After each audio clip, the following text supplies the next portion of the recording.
friends, welcome to சமையல் செய். எல்லாரும் எப்படி இருக்கீங்க? நல்லா இருக்கீங்களா? இன்னைக்கு பாத்தீங்கன்னா லஞ்ச் பாக்ஸ் சமையலுக்கு என்னென்ன சமையல் சமைச்சேன் அப்படின்றத பார்க்கலாம் வாங்க. சாதம் தாங்க செஞ்சிருக்கேன். அடுத்ததா வாங்க எண்ணெய் கத்திரிக்காய் தொக்கு மாதிரி செஞ்சுட்டேங்க. இது பார்த்தீங்கன்னா சாப்பிட்றதுக்கு ரொம்பவே டேஸ்ட்டாக இருக்கும். சுட சுட சாதத்தோடு போட்டு சாப்பிட. அடுத்ததாக வாங்க பாவக்காவை ஃப்ரை பண்ணி வச்சுருக்கேங்க. இது வந்து பார்த்திங்கன்னா நேற்று வச்சு தலைக்கறி குழம்பு இருக்குதுங்க, அதையும் சூடு பண்ணி வச்சுட்டேன். அடுத்ததாக எனக்கு பிடிச்ச சிக்கிடிக்காய் பொரியல் செஞ்சுக்கிறேங்க. இந்த பொரியல் பார்த்திங்கன்னா ரொம்பவே டேஸ்ட்டாக இருக்கும், ரொம்பவே சிம்பிளாக செஞ்சிடலாங்க. எனக்கு ரொம்பவே பிடிக்கும், அதனால எனக்கு செஞ்சு வச்சுருக்காங்க. பிரேக்ஃபாஸ்ட் பார்த்திங்கன்னா வேர்க்கடலை தேங்காய்லாம் போட்டு எப்பயும் போல் சட்னி செஞ்சுட்டாங்க. சாப்பிடும்போது சுட சுட தோசை சுட்டு கொடுத்துக்கலாம்னு சொல்லிட்டு அப்படியே வாங்க ஸ்நாக்ஸும் செஞ்சுக்கிட்டே இருக்கேன். ஸ்நாக்ஸ் என்னன்னு பார்த்தீங்கன்னா வாழைப்பழம்.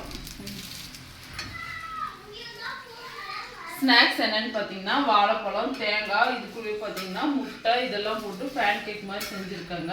இது பார்த்தீங்கன்னா இந்த அளவுக்கு நல்லா மொறுன்னு வந்ததுக்கு அப்புறமா நல்லா வேக வச்சு எடுத்தோம் அப்படின்னா டேஸ்ட் வந்து ரொம்பவே நல்லா இருக்குங்க. இதோட ரெசிபி பார்த்தீங்கன்னா ஆல்ரெடி நம்ம சேனலில் போட்டுக்கிறோங்க.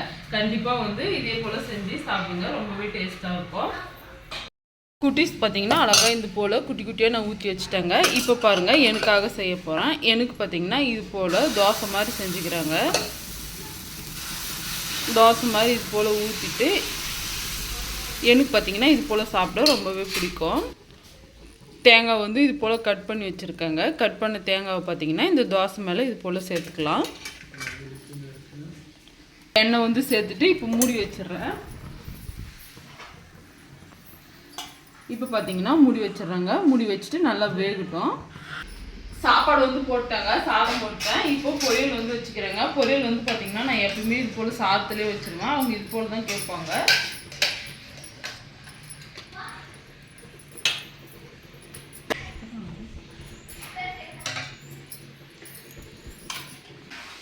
ஸ்நாக்ஸ் பார்த்தீங்கன்னா ரெடி ஆயிடுச்சுங்க. சாம்பாரும் போட்டாங்க.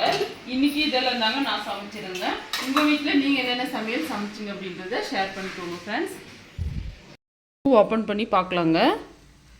பாருங்கள் தோசை வந்து சூப்பராக வந்து வெந்தாச்சு. இப்போ இதை வந்து திருப்பிடலாம். திருப்புறதுக்கு ரொம்ப கஷ்டம்லாம் இல்லைங்க, ரொம்பவே சூப்பராக வந்து திருப்பிடலாம். திருப்பிட்டேன் பார்த்தீங்களா. இப்போ இது மேலே கொஞ்சம் நல்லா இப்படி ப்ரெஸ் கொடுத்து அமுத்துனீங்கன்னா தேங்காய் வந்து நல்லா வந்து வெந்து வந்துடுங்க. சூப்பராக இருக்குது இந்த தோசை வந்து சாப்பிட்றதுக்கு. ஃபேன் கேக் மாதிரி செஞ்சுருக்காங்க. கண்டிப்பாக இதை ட்ரை பண்ணி பாருங்கள். இன்றைக்கி இதெல்லாம் தாங்க நான் சமைச்சிருந்தேன். உங்கள் வீட்டில் நீங்கள் என்னென்ன சமையல் சமைச்சிருக்கீங்க அப்படின்ட்டு மறக்காமல் கமெண்ட் பண்ணுங்கள் ஃப்ரெண்ட்ஸ். இந்த வீடியோ பிடிச்சிருந்தா சமையல் செய் சேனலுக்கு ஒரு லைக் அண்ட் சப்ஸ்கிரைப் செய்யுங்க. அடுத்ததாக ஒரு இன்ட்ரெஸ்டிங்கான சமையல் வீடியோவில் பார்க்கலாம் ஃப்ரெண்ட்ஸ். அது வரைக்கும் பாய்.